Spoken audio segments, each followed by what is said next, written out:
Okay, we've heard some very interesting information so far.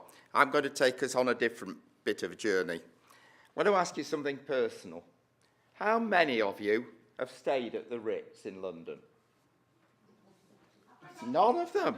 Shockingly. 1, 2, 3. Okay. I can tell what I'm talking to here then. Okay. How many of you have been in a grotty B&B? Ah, 1 or 2 more. Okay.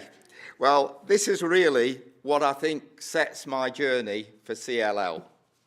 Because when I learned that I got CLL, I was looking for the Ritz. Unfortunately, I was in rather a grotty B&B. I don't mean that physically, I mean where I was being treated. And I am somebody who has lived with 3 long-term conditions. When I was a student, which was only a few days ago, as you can tell, when I was in my 20s, as a student, I first found that I had an overactive thyroid. And this played quite a role, as you can imagine, being a student and trying to live a very busy life, should we say. But I decided it wasn't going to defeat me. Actually, when I finished as a student, it was decided I had to have the majority of the thyroid removed. So I did that. I did get my qualification, then went to do that. And I thought, well, I better research what's going on. And we didn't have Google in those days. So it was a little difficult trying to find information. But I was determined. I had become a primary school teacher. And my first post was with 4 and 5-year-olds. I know, I'm male, and that's what I did. But it was unusual in those days. Now, as I'm sure all of you know, working with 4 and 5-year-olds, you need a heck of a lot of energy. And that part of the problem with the thyroid was it reduced that. Anyway, I decided I was going to get on with it. Very much like Sue, the mind was very positive about what the body was going to do. I was then getting established in my career. I'd worked my way up a little bit, and my next move should have been to a deputy headship. So that's what I was aiming at. Then, on the Monday of the last week of term before Christmas, I had been having a little personal problem with being able to go to the loo. So I went to see my GP and said to him, look, I'm sorry, but I've got a problem here. I've got constipation. So they did the urine test and a blood test, and he said to me, right, David. He said, it's a little bit unfortunate, but I've got to inform you, you've got diabetes. He said, and we'll have to treat you. No problems, I said. I finish work on Friday. I can go then. No, I don't think you quite understand. You're not going on Friday. You're going in the next half an hour because the state you're in. Can't do that, doing the school production. I'll have to wait. No, the school production will not take part, he said, because you won't see the end of the week unless you go. So that was it.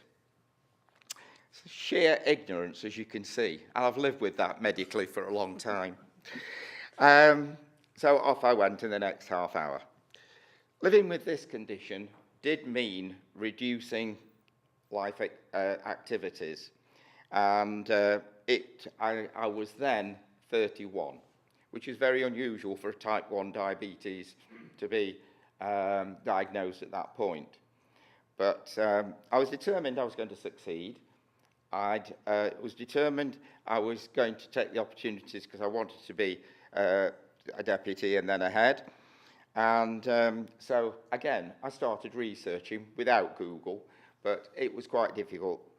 And it was more difficult in those days because you had to do urine tests before meals, etc. The one thing that was really affecting me was I had to eat at very set times. Without that, I was lost. So I was single at the time and didn't have a partner or anything. And then I met this wonderful woman. And she walked into school. I was, at that point, an acting head. And she came in as my children's librarian. And I thought, I really like her. Yeah. So we had a little joke. My secretary said, "Are you gay?" Nothing wrong with being gay, don't take me wrong. I said, "No, I don't think so." She said, "Well, why don't you get a woman?" I said, "I've got one." I said, "You know the girl that's been in today? I'm going to marry her." I'll bet you a fiver you don't." I said, "I bet you a fiver I do." 33 years on, my wife is the same girl.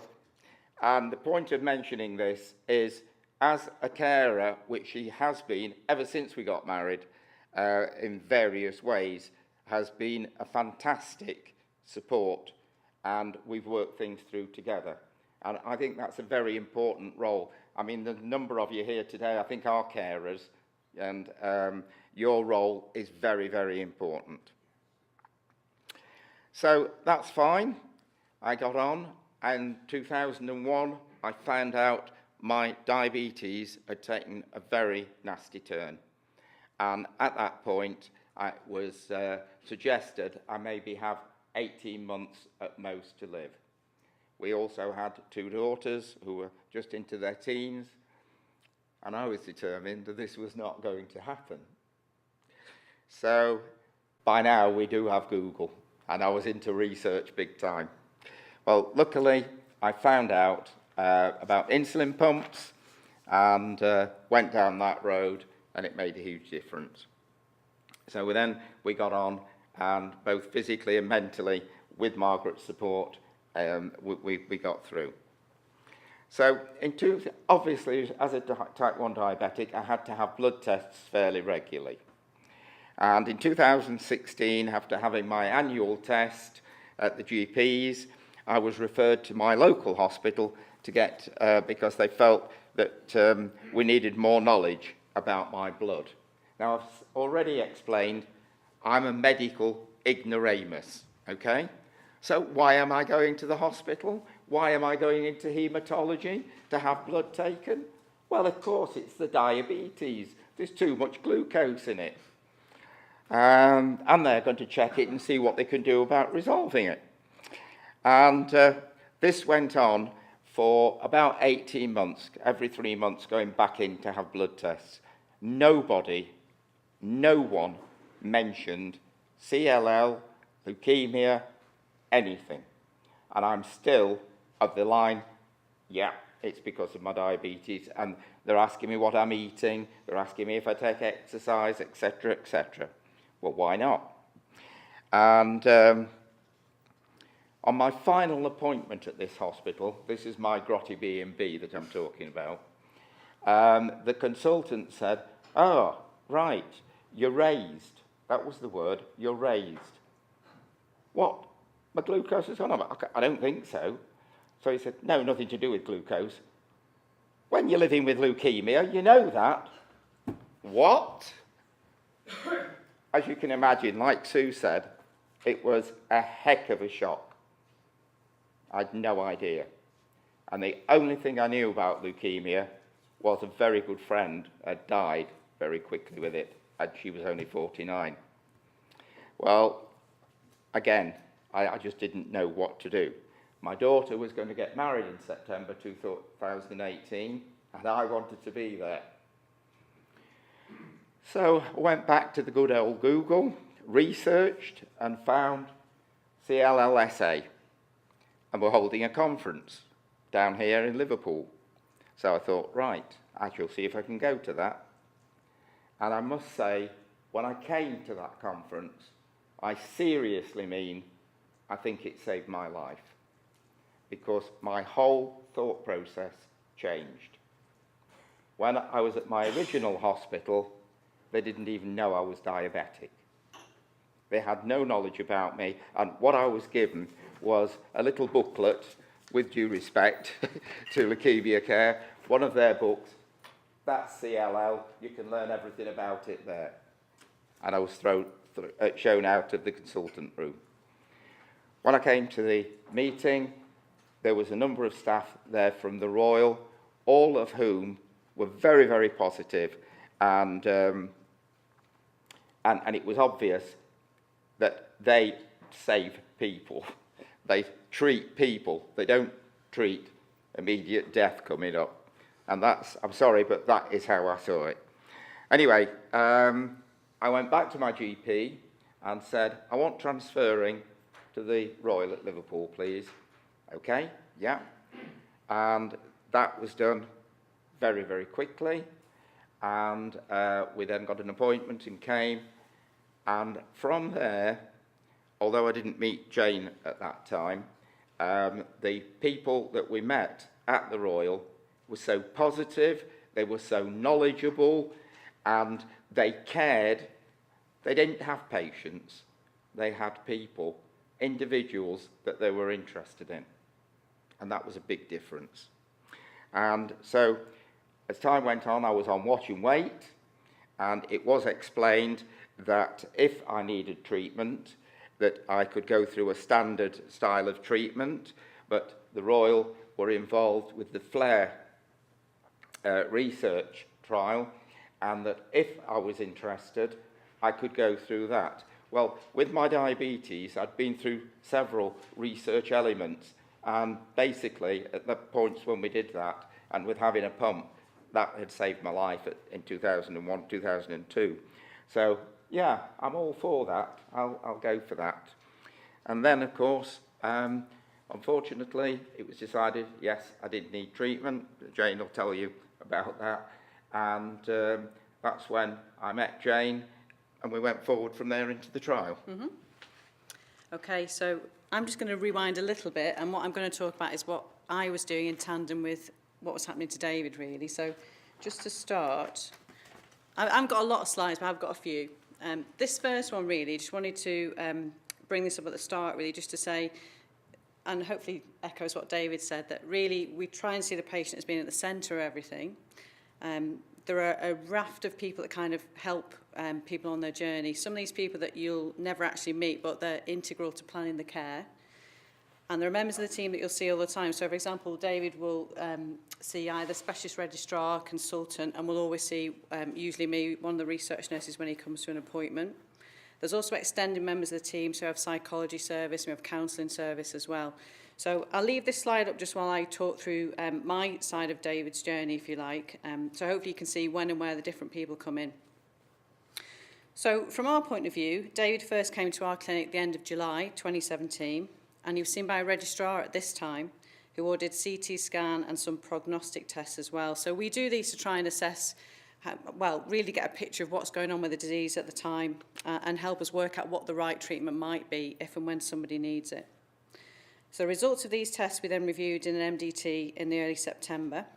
The radiologist talks us through the scan results and confirms that any enlarged nodes are all in keeping with CLL, and there are no signs of what we would class as a high-grade transformation. So what we're seeing is just typical of CLL, really. And the histopathologist will go through the results of the blood tests and confirm there are no, what we call, it's not a very nice way of saying it now, no poor prognostic indicators. So this TP53 deletion, which I'm sure people will sort of talk about amongst other things. And at this point, we also talked about David being possibly eligible for the FLAIR trial. And we were noted that he was back in clinic in a couple of weeks' time. So at this point, David's kind of on my radar, although he doesn't actually know it yet. So I'm aware that he's coming to clinic and aware that he's probably eligible for FLAIR. Obviously, we haven't met yet. And I guess the key point of this as well is also about highlighting that maybe you come to clinic and you don't come again for say 3 months, 4 months. But in actual fact, there's quite a bit going on behind the scenes that maybe you're not so aware of. So there's a lot of work that sort of goes on in between appointments, I guess. So David came out to clinic later in the September, but was still all right for watch and wait. Again in the December, same thing. And then came back in the April 2018.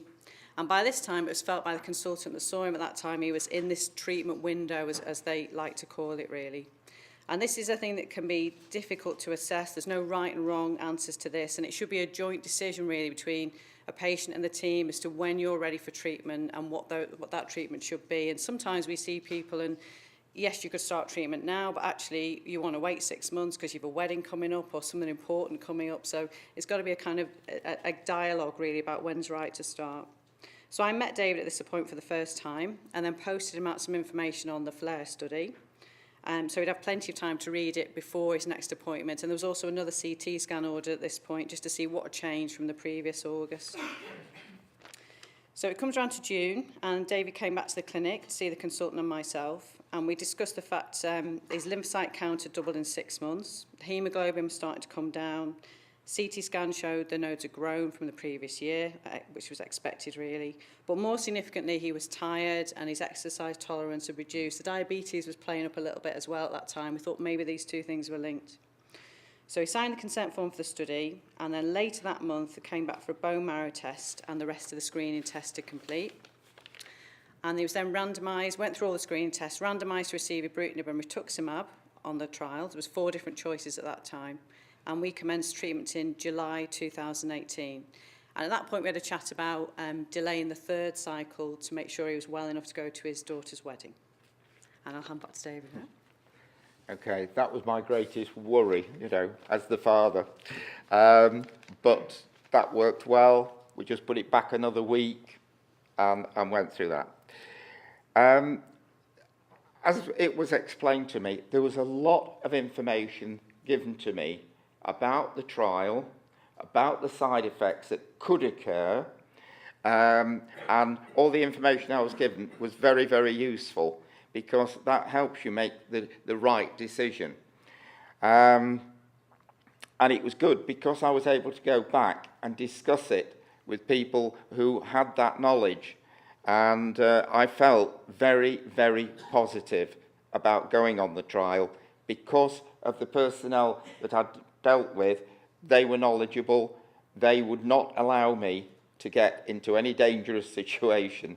And because my diabetes is also treated at the Royal, the 2 different elements can discuss things together, and they did. And, you know, so we knew exactly where we were going.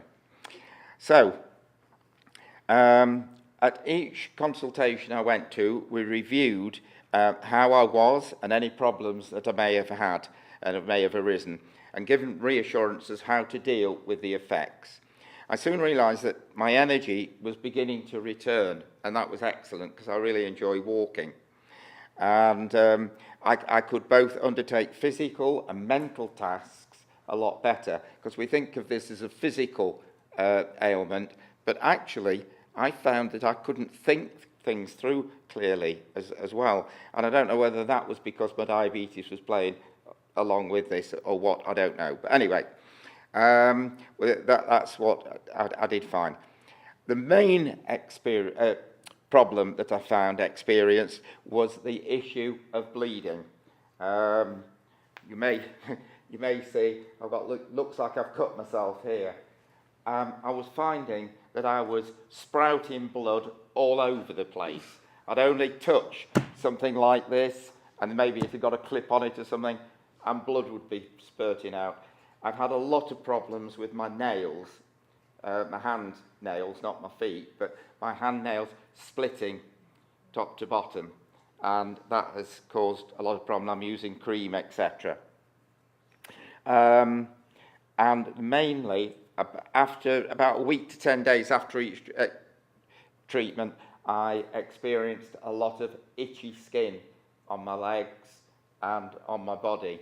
And I got some cream from my GP, and that helped relieve it and get rid of the soreness. I used a softener on my nails, which was suggested to reduce the splitting, but it was only partially successful, and I'm still experiencing some problems with this at the moment. My last treatment was in December, and following that, in the January consultation with Professor Pettit, I was told at this stage, no further treatment needed. Yes! So, as you can imagine, I was over the moon. And I'm going back in March, as James said. I will then have another CT scan and bone marrow checked, and that will tell us where we're at, hopefully, that at this stage, you know, we can go forward without any further infection or anything, and assess my condition. But I must say at this point, if listening to others and other people I've spoken to, I am okay. Hopefully, I don't want it to return again, thank you. I can live without you. But if it did, I've got every confidence that I am going to, like Robin said, I've got little hooks. I'm going to have quite a long life. I'm determined. Anyway, I'll pass back to Jane. Okay.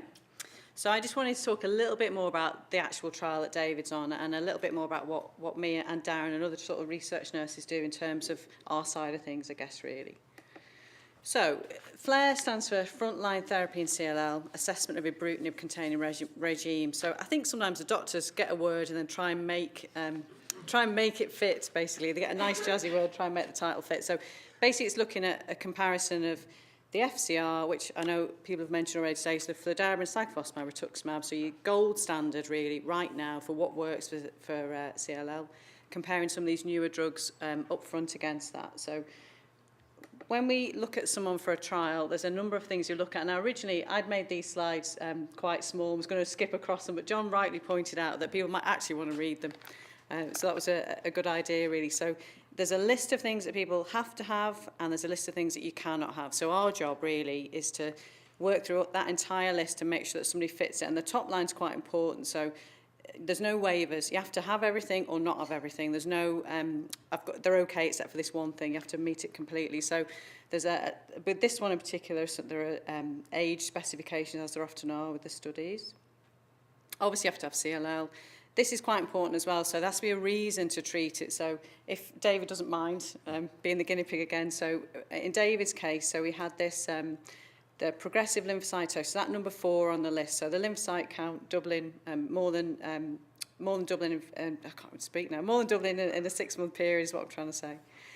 Also the fatigue as well, that was quite important. And the top one, about the bone marrow failure, or starting to fail, so this anemia that he had as well. And then there are all sorts of other things about being fit for treatment. There are also kidney, liver parameters that people have to meet as well. So you have to be fit enough to take the tablets, really.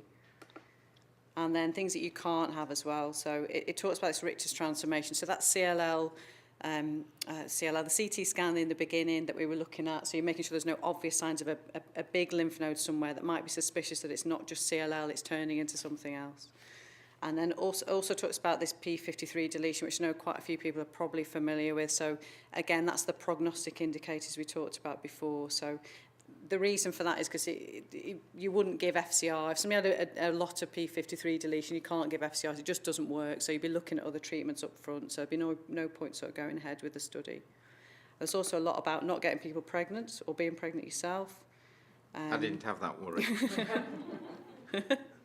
Jane, just very briefly. Yes, of course. With the 4 arms of the research, you talked about randomised. Yes. Basically, what happens is your name's sort of put into a sort of pot and yes. shaken around. Yeah, that's essentially yes. So once somebody meets all these criteria, with FLAIR it's a telephone thing, but sometimes it's a computer, sometimes it's done by the trial centre themselves, but you basically answer lots of questions to say that yes, somebody meets the criteria, yes, they signed the consent form, and what sort of stage people are at as well. So there's a few things to do. And then it literally says arm A, arm B, arm C, arm D. So it tells you then and there, completely randomised. So as long as you meet these criteria, and at the time when David was on the study, it was a 4-arm randomisation, so it was 4 choices. Now they've fully recruited to the IR arm, so that's closed, and obviously it's the remaining 3 that continue. So now it's down to 3, but yeah, it's completely random. So but we have no influence. Just to add what Jane said, I was concerned because, again, through ignorance, I didn't know if my type 1 diabetes would have any effect on the treatments that we would follow. And because that information had gone to Leeds as well, they were able to say, will all 4 work with you? Or maybe we shouldn't go for that one, we should go for one of the other three. Yeah. And so, again, I'd got all the confidence. Yeah. There are some regimes we use that have steroids in, so something like that we wouldn't have been happy with, but the rest, yeah, you'll be okay. And then this is always on all the studies, so talk about no hepatitis, no HIV. You have to be very careful about these, just because they don't quite know how it's going to influence the liver function and the drugs as well. And other cancers as well, there's always an issue around those. There can be certain sort of other cancers that are cured effectively, but not two at the same time. And they also talk about the bone marrow function itself, but again, it'll always say, unless it's because of the CLL, so you can go in with low platelets and low hemoglobin, and if it's all down to disease, then again, it's all going to get better once you start treating it anyway. And also things about certain drugs that might interact with the ibrutinib, that's what the CYP3A requirement is, a bit lower down. And then creatinine clearance, again, is a measure of the kidney function. Cardiac issues, there are some... You have to be careful about ibrutinib and heart function.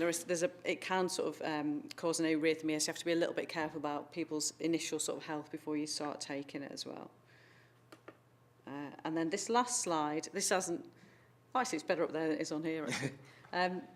This is really just to show, this is what me and Darren do, really. So this is kind of, our job is basically to start on the left and just work across the table. So when somebody first goes into a study, all those ticks in kind of the second box down are essentially, they're all about just getting a picture of the baseline extent of disease. So scans and blood tests, they're about confirming eligibility, but they're also about just seeing exactly what's going on with the disease itself, so you can see how well the treatment works afterwards.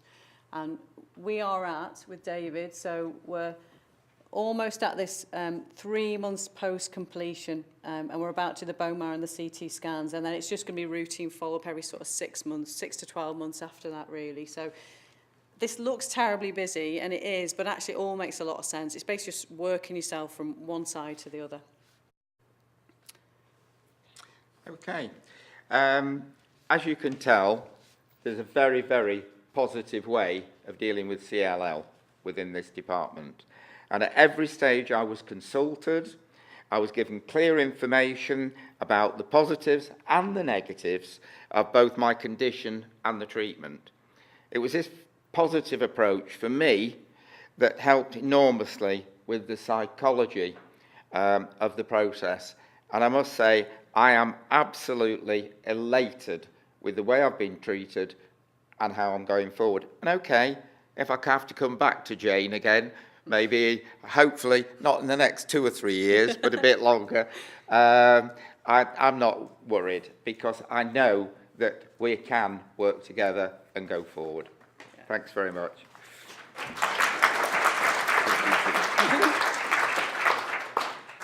So John just asked me just to very briefly end on common questions that I or others get asked, really. There was 5 on this, and I couldn't think of the 5th one when I was getting somebody to type it up for me. So top one is, can I have a drink? I always get asked that at some point, quite sheepishly usually, but somebody will always ask. And yes, it's fine most of the time. As long as you don't go mad, of course, it's fine. Anything I should be doing to help the treatment work? I think Sue's probably spoken to that better than I can, to be truthful. So I think you do whatever makes you happy and whatever you feel that helps. I think if you keep if you're eating a good diet, and you're doing some exercise and you're looking after your psychological health in whatever way that works for you, then I think that's the most important thing. Going on holiday, again, we'd always say that's fine. It just depends whereabouts you are in your treatment. We just want to make sure you're at your most stable. With the FCR, so with the chemo in particular, we'd probably say you shouldn't really go away for the 6 months you're on that. You wait while that's finished, just because you can be more susceptible to infection, really. Passing it on to my children, we do get asked that quite a lot. And again, we've got very rare occurrences where I think there's sometimes been maybe a familial link with people, but it's really unusual, and it's not a disease that passes on to anyone else, usually. And the 5th question I always get asked is about losing your hair, which you can with the FCR, but not with any of these newer treatments, really. So they're kind of the more common things. I'm sure there's other things that people would want to ask as well.